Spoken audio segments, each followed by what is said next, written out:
Smile smile smile. Hello अस्सलाम वालेकुम, बोनजोरनो। कैसे हैं सब? जो भी मुझे देख रहे हैं, जो भी मुझे सुन रहा है, अल्लाह पाक आप सबको खुश रखे। तो चले जी चलते हैं रेसिपी की तरफ। आज हम बनाएंगे जुकीनी और मटन, यानी कि तोरियां गोश्त, लेकिन बिल्कुल डिफरेंट स्टाइल से। और ये सारे इंग्रेडिएंट्स ये सारे मैंने एक साथ रख दिए ताकि आपको देखने में या मुझे बताने में डिफ़िकल्टी ना। और आज मैं सारी क्वान्टिटी आपको साथ साथ बताऊँगी ताकि अगर आप ट्राई करें तो आपको मसला ना हो।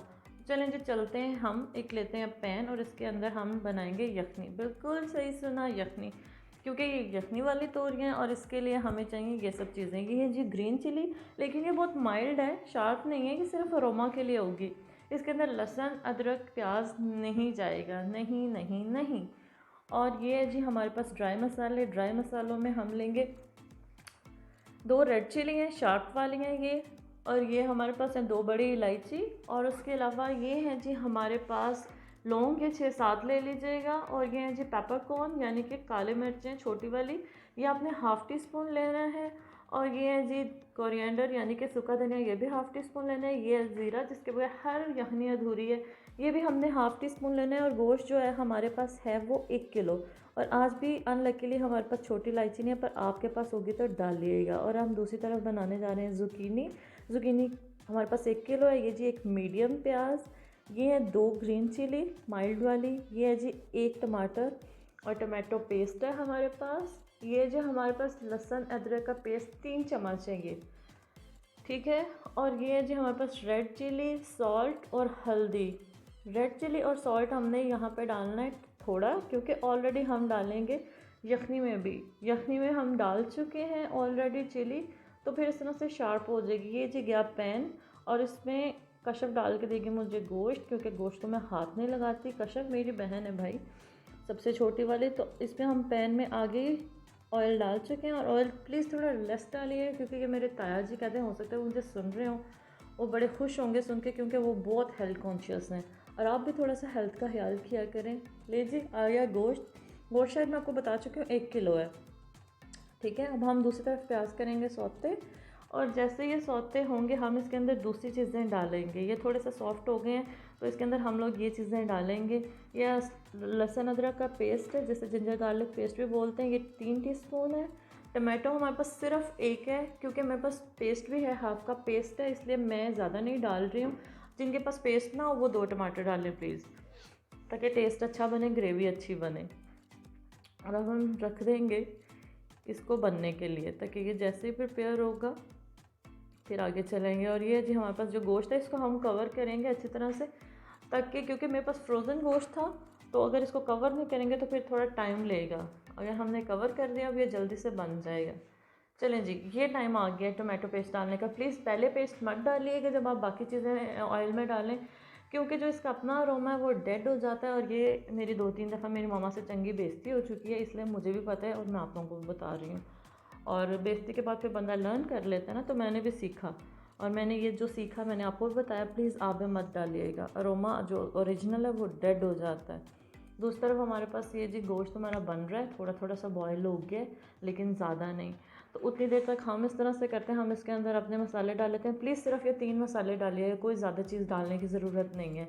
इन चीज़ों के साथ भी अच्छा खाना बनता है, जितना खाना सिंपल हो उतना ज़्यादा अच्छा है। तो ये जी सॉल्ट है, और ऑलरेडी क्योंकि हम डाल चुके हैं उसके अंदर सॉल्ट भी, रेड चिली भी, तो प्लीज़ इसमें थोड़ी डालिएगा। ये 1 टीस्पून जो है ये रेड चिली है, और 1 टीस्पून सॉल्ट है, और हाफ़ टी स्पून हल्दी है। प्लीज़ थोड़ा सॉल्ट डालिएगा, वरना तेज़ हो जाएगा, फिर आप बाद में कहेंगे कि मज़ा नहीं आया, ये तो तेज़ हो गया। तो प्लीज़ थोड़ा सॉल्ट डालिएगा, ताकि सॉल्ट ज़्यादा ना हो। तो दूसरी तरफ हमारा जो है मीट भी, वो भी थोड़ा थोड़ा सा खुलने लग गया है। मैं चेक करता हूँ। प्लीज़ ये साथ साथ ये जो गंदी सी झाग है ना, ये उतार लीजिएगा, ये बहुत गंदी लगती है और ये सारा आपका वो गंदा कर देगी। और दूसरा मसाले में आप थोड़ा सा पानी डालें ताकि ये टेंडराइज हो जाए थोड़ा सा और नीचे से जले नहीं।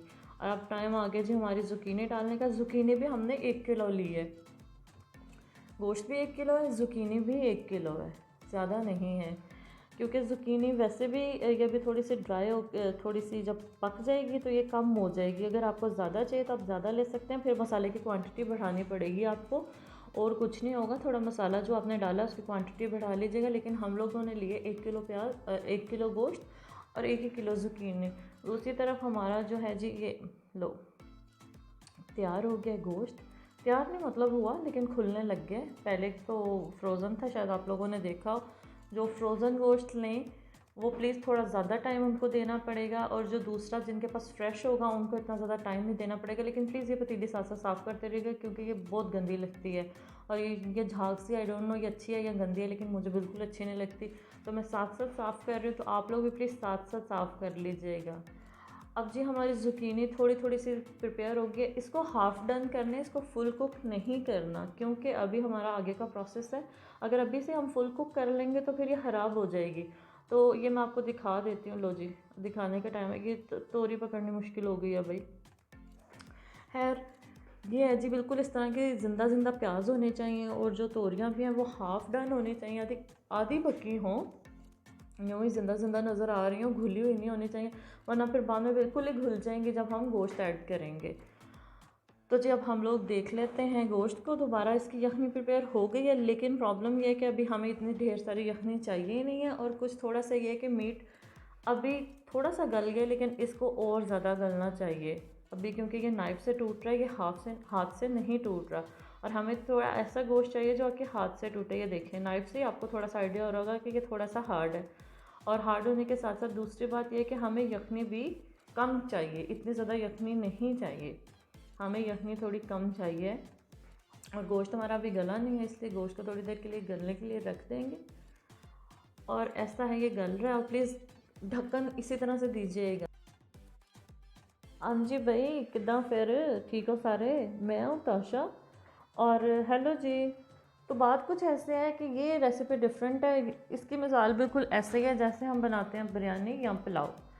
बिरयानी और पुलाव के इंग्रेडिएंट सारे सेम है, हर चीज़ सेम है, वही मसाले हैं, राइस और गोश्त है। लेकिन पुलाव के जो टेस्ट है वो चेंज हो जाता है सिर्फ यखनी की वजह से, और बिरयानी डिफरेंट बनती है सिर्फ गोश्त भूनने की वजह से। टाइम दोनों पे एक जैसा ही लगता है। और इसी तरह से अगर हम लोग ज़ुकीनी बनाएंगे यखनी के साथ तो टाइम वही लगेगा, या अगर हम बनाएंगे यखनी के बगैर यानी भून के गोश्त तब भी टाइम उतना ही लगेगा, लेकिन टेस्ट जो है बिल्कुल डिफरेंट हो जाएगा। प्लीज़ आप ऐसे ट्राई कीजिएगा।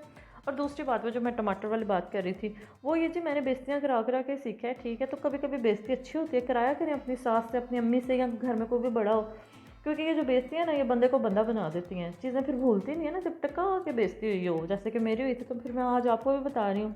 और तीसरी बात, जब भी आप खाना बना रहे हो, चाहे कोई चीज़ बॉईल करने वाली होती है, जैसे राइस हो गए, दूध हो गया, या फिर आप पास्ता बना रहे हैं, गोश्त तो बॉईल कर रहे हैं, तो आप जब भी लिड दें हंडिया के ऊपर, प्लीज़ थोड़े से फासले पर रखा करें, पूरा कवर मत किया करें। उसकी वजह यह कि जैसे ही हंडिया के अंदर स्टीम बनती है, दूध के अंदर स्टीम बनती है, वो एकदम से बॉयल होता है, ठीक है। और जैसे ही ऊपर को आता है तो जो लिड है वो हिलता है, यानी ढक्कन हिलता है, और सारा का सारा आपका हो जाता है चूल्हा गंदा।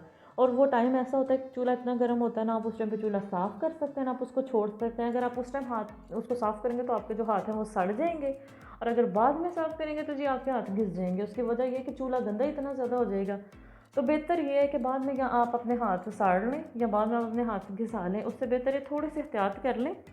और एहतियात ये भी मैंने बेइज्जती करवा के सीखा है, ये भी मैं आपको बता दूँ, मम्मा से हुई थी ना 2-3 बारी, तो आज सीख गए हैं। तो चलें जी, ये सबसे ज़्यादा ज़रूरी बात है जो मैंने आपको बतानी थी। और थोड़ी थोड़ी डिफरेंट चीज़ें ट्राई करते रहा करें। चीज़ें वही होती हैं, जस्ट तरीका बदलता है तो चीज़ बदल जाती है, पूरा टेस्ट बदल जाता है। हमेशा ज़रूरी नहीं वैसी ही चीज़ें बनाई जैसे हम घर में घोल घोल के बनाते हैं। तो चलें जी, आ जाएँ। दूसरी तरफ मेरा ख्याल है कि मेरा वो भी प्रिपेयर हो गया होएगा ना, जो गोश्त है, ठीक है, यखनी बन गई होगी। तो चलें जी, उधर चलते हैं जल्दी जल्दी से। तो चलें जी, ये है जी यखनी, और मेरे हिसाब से जो मेरी यखनी है ना वो हो गई है डन। तो इतनी ही यखनी चाहिए थी। तो अब हम क्या करेंगे कि हम यखनी जो है ना वो निकाल लेंगे। एक कप लूँगी मैं, इसके अंदर यखनी निकालेंगे, और जल्दी से क्या करेंगे, गोश्त जो है ना वो तोरियों के अंदर डाल देंगे, क्योंकि अब हमने दोनों को एक साथ कुक करना है। और जी ये चीज़ यहाँ पे ट्विस्ट है, ये यखनी गेम चेंजर है, ठीक है। ए लिखो, मेरा चूल्हा भी गंदा हो गया था, फिर इसलिए मैंने आगे स्टिकर लगा दिया है, इसको छोड़ें। ये है कि जी अब ये जो यखनी है ये चेंज कर देगी सारा टेस्ट। ये बिल्कुल वही बात हो गई जैसे पुलाव होता है और बिरयानी का डिफरेंस होता है ना, ये बिल्कुल वही है, क्योंकि जो पुलाव है वो बनता है यखनी से, और ये भी हम यखनी से बना रहे हैं, इसलिए आप समझेंगे जो टेस्ट है बिल्कुल चेंज है। दूसरी जो आम हम लोग बनाते हैं ना तोरियाँ और गोश्त, उससे बिल्कुल डिफरेंट है। तो ट्राई कीजिएगा और मुझे बताइएगा कि आपको इसका टेस्ट कैसा लगा। तो अब इस तरह से करते हैं कि इसकी फ्लेम जो है उसको हाई कर देते हैं, क्योंकि अब हम हल्की फ्लेम नहीं रख सकते हैं, वो फिर उसको जो अच्छा सारा टेस्ट है उसका वो आएगा नहीं, क्योंकि ज़्यादा डेड हो जाएगा, घुल जाएगा। तो इसलिए जल्दी जल्दी से फ्लेम हाई कर दें ताकि ये ड्राई हो जाए। यहाँ पे वापस मैंने पतीली रख दी क्योंकि गंदा चूल्हा बहुत बुरा लग रहा था मुझे। तो जी अब हमने गार्निशिंग करनी है, ज़रूरी नहीं हर दफ़ा धनिया से गार्निशिंग करें, थोड़ा टेस्ट भी चेंज होगा, इसलिए लें आप ये चिली और ये जो है दूसरा ये जो ग्रीन वाला ये ग्रीन अनियन की दुम है। तो इस तरह से आपने करना है कि आपने ये रेड चिली को डीसीड कर लेना है, क्योंकि बच्चों ने भी खाना होता है तो बच्चे नहीं इतना स्पाइसी खा सकते, इसलिए आप इसको डीसीड कर लें और इसकी कटिंग कर लें। लेकिन जिन घरों में रेड चिली शौक से खाई जाती है या स्पाइसी खाना खाया जाता है वो सीड के साथ भी डाल सकते हैं, लेकिन मैं नहीं डालूँगी क्योंकि बाबा और मेरे बाबा को और मेरे बच्चों को नहीं पसंद ज़्यादा स्पाइसी। तो ये अब हम रख देते हैं, इसके बाद में हम करेंगे गार्निशिंग।